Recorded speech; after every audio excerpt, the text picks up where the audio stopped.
rather be on the bike. I'm gonna go up this road, Scotch Hill Road, and then for just a little bit, and then I'm gonna take a right-hand turn onto Holmes Hollow. It's the shaded, steeper, slightly off-roady section, and then I'll go to another section called Kemp Road. So both steepish, really fun climbs. This climb right here, it's kicking up already, 5, 6, 7%, and then just now up here it'll be 10%. Gotta focus, do this climb, just kind of try to keep the legs spinning today.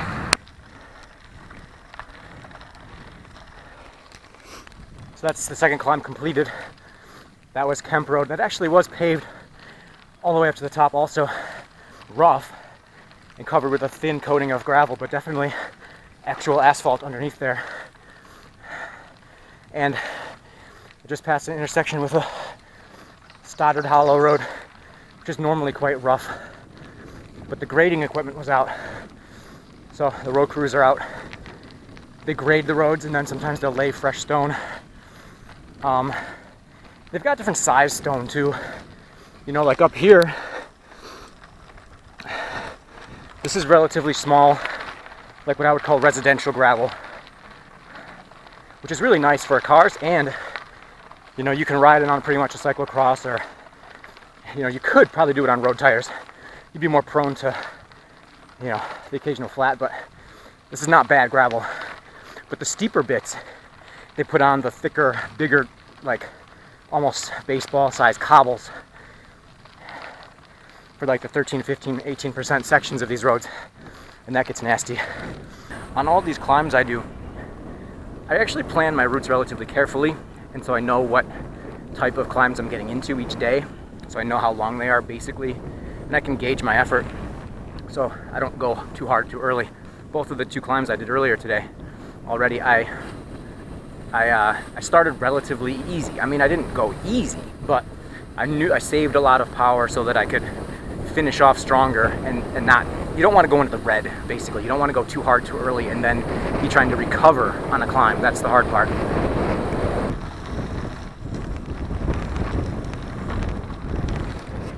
This is a new one for me. Charlie Wood Road, dead end road. Looks sweet. I don't have a mount. I wish I could mount the camera and just show these whole ascents, but I need to put it away while I grind it out. This looks fun though. This is why you do the back roads. Dead end road, Charlie Wood Road. I said before that I reconnaissance all these on the maps, but the maps aren't exactly accurate. I expected this to be about an 8% climb with a few sections about 10, 11, 12%. What that did not tell me was that there was going to be like 300 meters in the middle that was like legit 17, 19, 20%. And they had just graded it, and it's in a deeply wooded section just down below where I am now. And I think this morning, this is all freshly graded, so it's pretty great shape. But what they did in that steep section is they actually must have just graded it, thrown down stone, flattened it, perfect condition, but they also threw down a bed of water. So it's not, we haven't had rain in like 4 or 5 days. So it's not rainwater, and it's not from the canopy, because there's like you can see where the road there's a line where they just threw down water to probably tamp it down and whatever, prevent dust or whatever. But so it was wet, so I expected it to be a dry day today. I'd have dry chain lube on and whatnot, but I was sinking in a little bit on that. Call it a wall. That was a 20% wall for sure. But fun, but man, you get into a section like that and you're like, wow, this is a little bit more than I bargained for. But up here, I mean, there's like two private drives up here, and that's it. It's like this is an oasis, you know.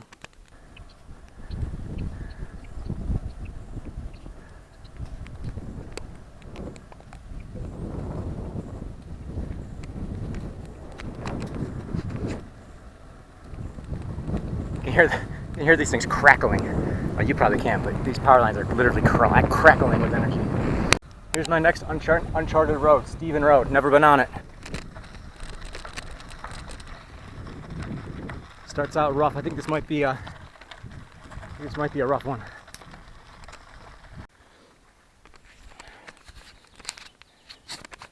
So this is pretty epic. This is Stevens Road, which To me, looks less like a road and more like a upland drainage gully. There was a dude on a four-wheeler that came by a little bit ago. I think he lived at the last farmstead that I just passed. Now, why am I continuing? Because this road is supposed to connect to, oh wow, let's check this out.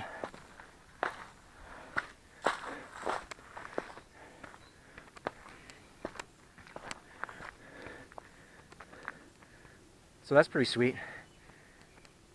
I don't know how much longer. Oh, is this a road up here? Can I ride on this instead of that gully?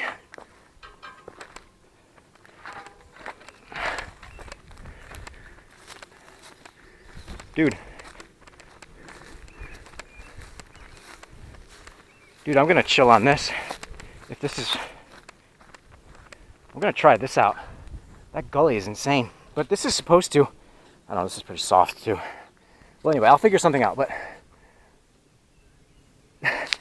this is the crux of the adventure, right? You want to check out these back roads, then you end up in something that you. Now I could hike through that, but I'll bang up my shoes and my cleats, and I'm not even positive that it will lead me where I want to go. It's supposed to hit another paved road called Fall Clove, but I think I'm just gonna hike up here as long as this parallels this gully here. And gosh, I don't know, just see what happens. Maybe I'll see if I can ride in this. It's a little soft, but better than those rocks. This is getting good. So I'm literally still walking my bike up this, which is now pretty much a road again, but I'm still not exactly sure if it's the road I think it is. And there was a long section. I was probably hiking about 10 minutes or more, 10, 12 minutes of basically like a drainage. I mean, it was rocks were all over the place.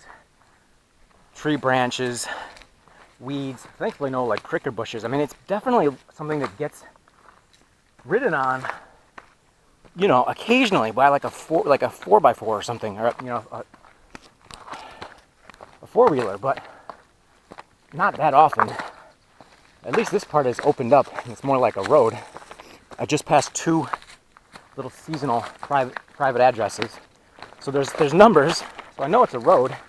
It's just definitely on the seasonal side. I'm about to hop on and start riding again. I think I'm just at the crest of this ridge.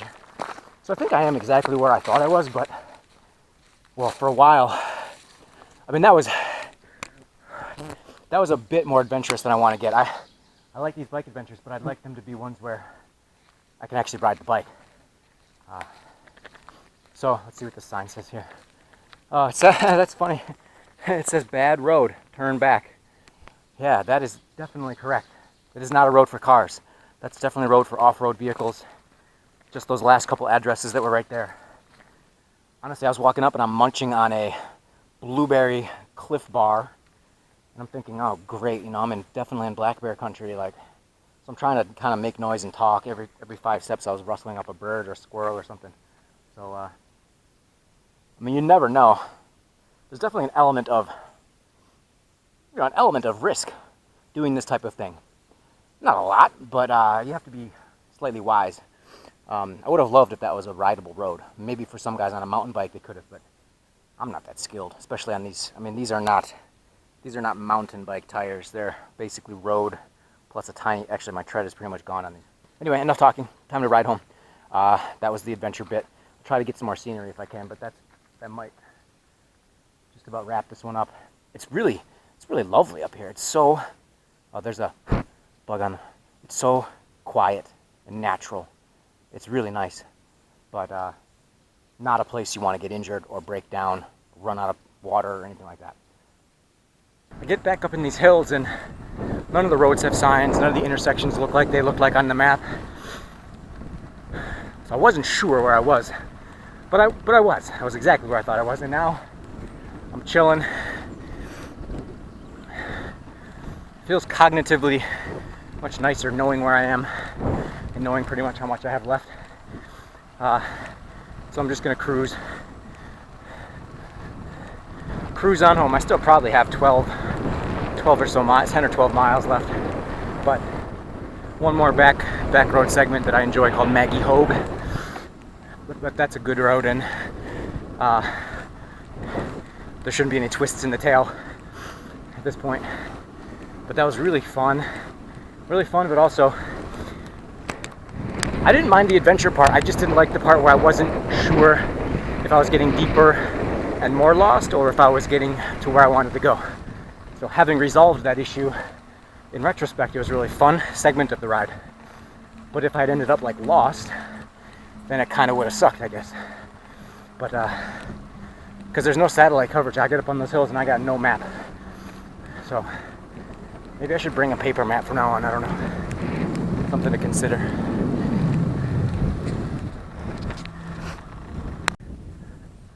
Well, I just scared him away. There was just a red fox about 100 yards in front of me on the road. I got a picture with my camera, but I didn't get video. He was cool. He was right on the side of the road, stalking some prey. Did his little dive bomb jump into the little ditch here, and then I started moving, and I hit the little squeal of my brakes. Not the squeal, but just the tiniest little brake pad rub, and he heard me, and he jumped across the road on the other side and dive bombed down the hill. So red fox, though, one of my favorite creatures out there. Pretty much concludes my climbing. I'm on pavement again.